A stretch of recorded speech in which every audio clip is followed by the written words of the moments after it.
नमस्कार students, I am Varsha Gupta, your economics teacher. आज हम पढ़ने जा रहे हैं प्रतिस्थापन की सीमांत दर।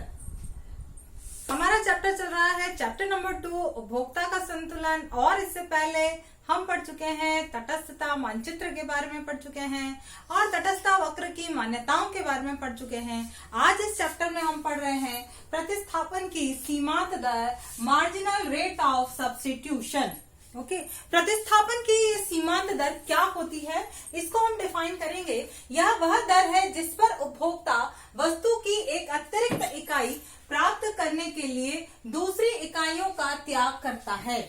जब भी उपभोक्ता, इससे पहले हमने तटस्थता वक्र के बारे में पढ़ा था कि उपभोक्ता के पास दो वस्तुएं वो प्रयोग में ले रहा है एक ही समय में, और यदि वो किसी एक वस्तु की मात्रा को बढ़ाना चाहता है, एक वस्तु के प्रयोग को बढ़ाना चाहता है, तो उसे दूसरे वस्तु के प्रयोग में कमी करनी पड़ती है।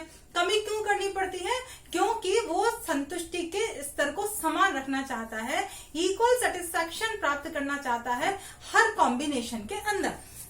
तो यहाँ पर हम ये देखते हैं कि प्रतिस्थापन कैसे हो रहा है। एक वस्तु को बढ़ाने के लिए जो दूसरी वस्तु को हटाना पड़ता है, इसी को हम क्या बोलते हैं? प्रतिस्थापन बोलते हैं। अब यहाँ पर देखिए, यह वह दर है जिस पर उपभोक्ता वस्तु की एक अतिरिक्त इकाई प्राप्त करने के लिए दूसरी इकाइयों का त्याग करता है। ओके, नेक्स्ट, अन्य शब्दों में y वस्तु के लिए x वस्तु की प्रतिस्थापन की सीमांत दर। ये जो प्रतिस्थापन की सीमांत दर है, ये किसके लिए है? y वस्तु के लिए x वस्तु की, x वस्तु को हम बढ़ा रहे हैं और y को घटा रहे हैं, तो इसको हम क्या बोलेंगे? y के लिए x की प्रतिस्थापन की सीमांत दर। y वस्तु की वे मात्राएं होती हैं जो x वस्तु की प्रत्येक अतिरिक्त इकाई को प्राप्त करने के लिए त्यागी जाती है ताकि कुल संतुष्टि का स्तर समान रखा जा सके। थोड़ा सा डिफिकल्ट लग रहा होगा, लैंग्वेज बड़ी खिचपिच चल रही है कि हम ये क्या पढ़ रहे हैं। इसको हम एक टेबल के थ्रू समझते हैं, फिर आपको मैं डेफिनेशन पर ले जाऊंगी। ओके,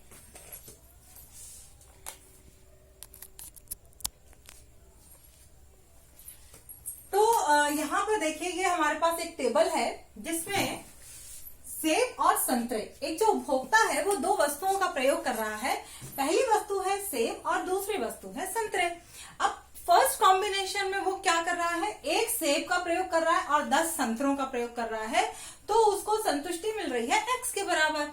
यदि वो एक और इकाई सेब का प्रयोग करना चाहता है, यानी 2 सेब का प्रयोग करना चाहता है, तो उसे क्या करना पड़ेगा? संतरे की 3 इकाइयों का त्याग करना पड़ेगा। इसको मैंने आपको एक और एग्जांपल से समझाया था। मान लीजिए आपके पास तो है सेब और आपके फ्रेंड के पास है संतरे। अब आपके पास एक सेब है और 10 संतरे हैं, और आपका जो फ्रेंड है उसके पास है सेब है और आपके पास संतरे ज्यादा हैं। अब आप क्या चाह रहे हो? आप ये चाह रहे हो कि एक सेब, उसका जो सेब आपके पास है वो बड़ा टेस्टी है, तो आपको लग रहा है कि मैं एक सेब और खाऊं या एक सेब और प्रयोग में लूं। तो आप अपने फ्रेंड से एक सेब लोगे, तो वो आपको एक सेब कब देगा? ऐसे थोड़ी दे देगा। वो आपसे कहेगा कि आप मुझे थोड़े संतरे दो। तो वो क्या कर रहा है? एक सेब आपको तब दे रहा है जब आप उसे 3 संतरे दे रहे हो। यानी आपने क्या किया? एक सेब के बदले 3 संतरों का त्याग किया। अब आपको वो सेब मिल जाता है। तो आपकी जो इच्छा थी, आपको बहुत टेस्टी लग रहा था, आपने दूसरा सेब भी प्रयोग में लिया, तो आपकी वांट क्या होगी? थोड़ी सेटिस्फाई हो जाएगी। आपको जो नीड है, जो आवश्यकता थी, वो कम हो जाएगी। अब एक और सेब के बदले में वो कहेगा कि लो आप एक सेब और ले लो और 3 संतरे मुझे और दे दो। तो आप क्या कहोगे? नहीं नहीं नहीं, अब मुझे ज्यादा नहीं चाहिए, मेरा पेट काफी भर चुका है। तो अगले सेब के लिए आप संतरे कितने देना चाहोगे? अब आप कहोगे देख 2 संतरे के बदले एक सेब दे रहा हो तो दे दे, नहीं तो रहने दे। तो नेक्स्ट, जैसे ही एक सेब और प्रयोग में लिया, तो आप संतरे की कितनी इकाई का त्याग करना चाह रहे हो? 2 इकाई का।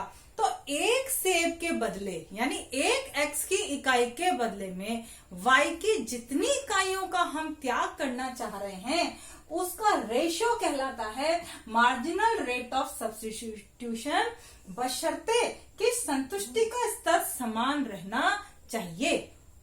इस टेबल के अंदर आप देखिए कि पहले 1 सेब 10 संतरे, फिर 1 सेब और बढ़ाया 3 संतरों का त्याग किया, 1 सेब और बढ़ाया 2 संतरों का त्याग किया, फिर 1 सेब और बढ़ाया 1 संतरे का त्याग किया। तो मार्जिनल रेट ऑफ सब्स्टिट्यूशन यानी प्रतिस्थापन की सीमांत दर हम निकालने का फॉर्मूला है MRS x for y is equal to delta y upon delta x।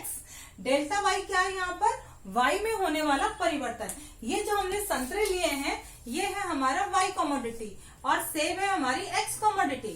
तो y में जो चेंज आ रहा है उसको हम यहाँ पर डेल्टा y में लिखेंगे और x में जो चेंज आ रहा है वो यहाँ डेल्टा x में लिखेंगे। अब देखिए फर्स्ट कंडीशन, जब जैसे ही हम 1 से 2 सेब पर आए तो संतरे का कितना त्याग किया? 3 का। तो यहाँ मैं क्या लिखूंगी? 3 बटा डेल्टा x में कितना आया? 1 के बदले हो गए 2 सेब हो गए यानी 2 minus 1 that is equals to 1। तो ये क्या हो गया? 3:1। तो इस फर्स्ट कंडीशन में हमारी जो सीमांत दर है प्रतिस्थापन की वो क्या होगी? 3:1 कहलाएगी। इसको हम डायग्राम के थ्रू भी समझ सकते हैं। इसी टेबल से मैं अपना ये डायग्राम बना रही हूँ। यहाँ पर सेब है जिसको कि मैंने x एक्सिस पर लिया है और जो संतरे हैं उनको मैंने y एक्सिस पर लिया है। अब यहाँ पर देखिए सेब के मैंने 1 2 3 4 5 इकाइयां ले ली, इधर 2 4 6 8 10 ले लिया। इससे मैं अपने पॉइंट्स को प्लॉट करूंगी। एक पॉइंट पर है 10 संतरे, 2 सेब के साथ वो काम में ले रहा है 7 संतरे और 3 सेब के साथ काम में ले रहा है वो 5 संतरे और 4 सेब के साथ काम में ले रहा है वो 4 संतरे। ठीक है, इसको हम इस तरह से मिलाएंगे तो हमारे पास जो कर्व आ रहा है वो तटस्थता वक्र आ रहा है। लेकिन इससे हम प्रतिस्थापन की सीमांत दर कैसे निकालेंगे ये आप समझें। ये देखिए, 1 इकाई बढ़ाने पर y वस्तु की कितनी इकाई का त्याग करना पड़ा। ये डायग्राम बनाते समय आप ध्यान रखें कि नीचे की जो आपने मार्जिन लाइन ली है वो इक्वल होनी चाहिए, इसमें किसी तरह का अनइक्वलिटी नहीं हो। तो 1 इकाई जब आपने सेब की थी तो संतरे थे 10, जब आपने 2 इकाई सेब की ली तो संतरे कितने हो गए? 7 संतरे हैं। कितने का त्याग किया? ये जो डिस्टेंस आ रहा है 10 के बाद नीचे 7 that is called delta y। ये हमारा क्या है? डेल्टा y के बराबर है। यहाँ आपने 3 का त्याग किया, फिर उसके बाद में 1 इकाई और बढ़ाया तो आपने कितने का त्याग किया? 2 इकाई का, है ना। फिर 1 इकाई और बढ़ाया तो आप ये देखिए ये जो गैप है ना, ये जो गैप है ये गैप आपका क्या होता जा रहा है? कम होता जा रहा है। यानी कि प्रतिस्थापन की जो दर है वो घटती जा रही है। प्रतिस्थापन की सीमांत दर कम होने का मतलब है कि तटस्थता वक्र का जो ढाल है वो मूल बिंदु से क्या हो रहा है? उन्नतोदर हो रहा है। जब भी प्रतिस्थापन की सीमांत दर घटती जाती है तो वक्र का ढाल मूल बिंदु से उन्नतोदर होता है, मूल बिंदु से ऊपर की तरफ उठा हुआ होता है। उन्नतोदर का मतलब क्या होता है? जो मूल बिंदु ओरिजिन से ऊपर की तरफ उठा हुआ हो, इसको हम उन्नतोदर ढाल बोलते हैं। इसका जो ढाल कैसा है? उन्नतोदर ढाल है। ठीक है, इस तरह से ये प्रतिस्थापन की जो दर है वो लगातार कम होना, क्यों कम हो रही है? इसलिए कम हो रही है क्योंकि उपभोक्ता की जो आवश्यकताएं हैं x वस्तु की वो धीरे धीरे फुलफिल होती जा रही है और x के को प्राप्त करने के लिए y की जितनी इकाइयों का उसे त्याग करना पड़ता है वो धीरे धीरे घटता चला जाता है। ये थी स्टूडेंट्स प्रतिस्थापन की सीमांत दर। आप इसके नोट्स अपने फेयर नोटबुक के अंदर इसको नोट करें और जो भी कुछ प्रॉब्लम हो अपने प्रॉब्लम क्लास के अंदर उसको हम शेयर करेंगे। Thank you and have a nice day.